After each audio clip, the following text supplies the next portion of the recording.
Custodial deaths ஒன்றா இருக்கக்கூடாத 2 வார்த்தைகள். ஆனா, துரதிர்ஷ்டவசமா தமிழ்நாட்டுல இந்த கஸ்டோடியல் டெத்ஸ் நம்ம எல்லாரும் நினைக்கிறத விட அடிக்கடி நடந்துகிட்டே தான் இருக்கு. இந்த வீடியோல இப்ப ரீசெண்டா சிவகங்கையில நடந்த அஜித் குமார் அப்படிங்கிற டெம்பிள் செக்யூரிட்டி கார்டோட கஸ்டோடியல் டெத் பத்தி மட்டும் இல்லாம, இதே மாரி இன்னும் பல கஸ்டோடியல் டெத்ஸ பத்தி தான் நான் பேசப் போறேன். வாங்க வீடியோக்குள்ள போலாம். ஜூன் 28, 2025 அன்னைக்கு சிவகங்கையைச் சேர்ந்த அஜித் குமார் அப்படிங்கிற ஒரு டெம்பிள் செக்யூரிட்டி கார்டு போலீஸ் கஸ்டடியில இருந்தப்போ இறந்து போனாரு. அவரோட உடம்புல ஏற்பட்ட பல காயங்கள் தமிழ்நாட்டு முழுக்க அதிர்வலைகளை ஏற்படுத்துச்சு. அதாவது, ஒரு கொலைகாரன் அடிச்சு கொண்டிருந்தா கூட விக்டிமோட உடம்புல இவ்வளவு காயம் ஏற்பட்டிருக்காது அப்படின்னு சென்னை ஹைகோர்ட்டோட மதுரை பெஞ்சே இத பத்தி கருத்து சொல்லியிருந்தாங்க. அஜித் குமார் வேலை செய்யற கோயிலுக்கு பக்கத்துல இருக்கிற ரெஸ்ட் ரூம்ல இருந்து அவர் படுற சித்திரவதைய பார்த்த அஜித் குமாரோடைய ஃப்ரெண்ட் சதீஸ்வரன் அதை வீடியோ எடுத்ததுனால தான் இந்த கேஸ் ஹைகோர்ட்டுக்கே மூவ் ஆச்சு. 5 போலீஸ் ஆபீசர்ஸ் டிரான்ஸ்பர் ஆகி இந்த கேஸை சிபிஐக்கு கைமாற்றணும் அப்படின்னு ஹைகோர்ட்டே உத்தரவு போட்டாங்க. ஆனாலும் இந்த கேஸ்ல நியாயம் கிடைக்குமா அப்படிங்கிறது இப்ப வரைக்கும் கேள்விக்குறியாக மட்டுமே தான் இருக்கிறது. அஜித்குமாரோட பாடியை போஸ்ட்மார்ட்டம் பண்ணின மதுரை மெடிக்கல் காலேஜ் டாக்டர்ஸ் அவருடைய உடம்புல ஓவர் 50 இன்ஜுரிஸ் இருந்ததா சொல்றாங்க. Most of it are scratch marks, repeated beating in certain places of his body and cigarette burns. அவரை கட்டி வச்சு பல ஆஃபீஸர்ஸ் பல மணி நேரமாக தொடர்ந்து டார்ச்சர் பண்ணதாகவும் அந்த அட்டாப்சி ரிப்போர்ட்டில் தெரிய வந்திருக்கு.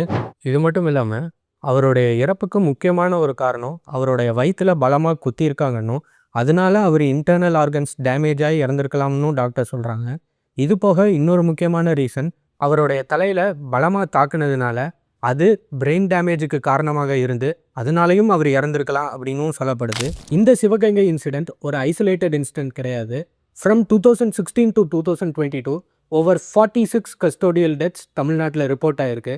ஆனால் இது வரைக்கும் ஒன்று கூட கன்விக்ட் ஆகலை. நம்ம எல்லாருக்கும் சாத்தான்குளம் கேஸ் பற்றி தெரியும். அதில் ஜெயராஜ் அண்ட் பீனிக்ஸ் அப்படிங்கிற அப்பா மகன் போலீஸ் கஸ்டடியில் இருந்தப்போ இறந்து போனாங்க. 9 police officers were charged with murder in this case. ஆனால் இப்போ வரைக்கும் அந்த கேஸ் இழுத்துக்கிட்டே தான் இருக்குது.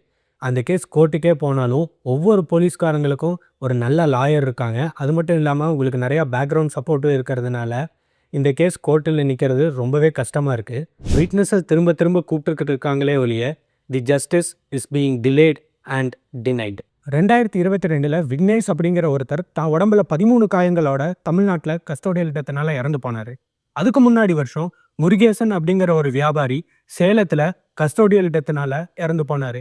வருஷம் பேர்கள் மட்டும்தான் மாறுதே ஒழிய இந்த கஸ்டோடியல் டெத் சம்பவங்கள் தமிழ்நாட்டில் இன்னும் நடந்துக்கிட்டே தான் இருக்குது.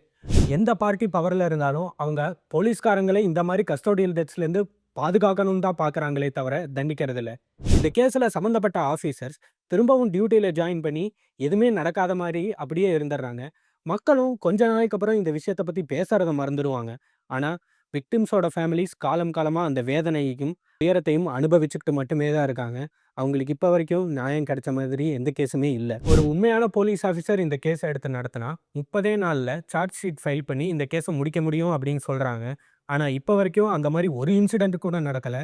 தி investigations are being dragged endlessly to cover up the failure of the system and police officers as well. Jeyarajan வினிக்ஸோட கஸ்டோடியல் டெத் நடந்தப்போ தமிழ்நாட்டில் இருக்கிற பல சினிமா பிரபலங்கள் மற்றும் சமூக நீதி போராளிகள் தான் குடும்பத்தில் ஒரு உயரை இழந்துட்டது போல ரொம்பவே துள்ளி குதிச்சாங்க. ஆனால் இப்போ அவங்க எல்லாருமே எங்கே மிச்சர் சாப்பிட்டுக்கிட்டு இருக்காங்கன்னு யாருக்குமே தெரில. Regardless of what party is in power, இந்த கஸ்டோடியல் டெத்ஸ் எல்லாம் தமிழ்நாட்டில் ரிப்பீட்டடாக நடந்துக்கிட்டே தான் இருக்குது.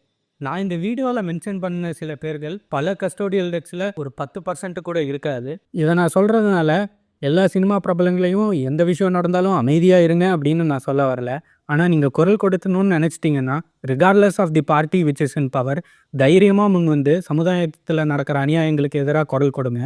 இந்த வீடியோ மூலமா நான் என்ன சொல்ல வரேன்னா, இப்போ ரீசெண்டாக நடந்த அஜித் குமாரோட கஸ்டோடியல் டெத் தமிழ்நாட்டில் நடக்கிற கடைசி கஸ்டோடியல் டெத்ஸாக இருக்கட்டும், இனிமேலாவது இந்த மாதிரி விஷயங்கள்லாம் நடக்காமல் இருக்க ஒவ்வொரு போலீஸ் ஸ்டேஷன்லேயும் முறையாக சிசிடிவி கேமராஸ் இன்ஸ்டால் பண்ணி இன்டரகேஷன்லாம் ஒரு பப்ளிக் சூப்பர்விஷனோட நடக்கிற மாதிரி ஒரு சிஸ்டம் கொண்டு வந்தால் எல்லாத்துக்கும் ரொம்பவே நல்லது. இந்த கஸ்டோடியல் டெத்னால பாதிக்கப்படுற கடைசி குடும்பம் அஜித் குமாரோட குடும்பமாக இருக்கட்டும் என்று சொல்லி வீடியோவை முடிக்கிறேன்.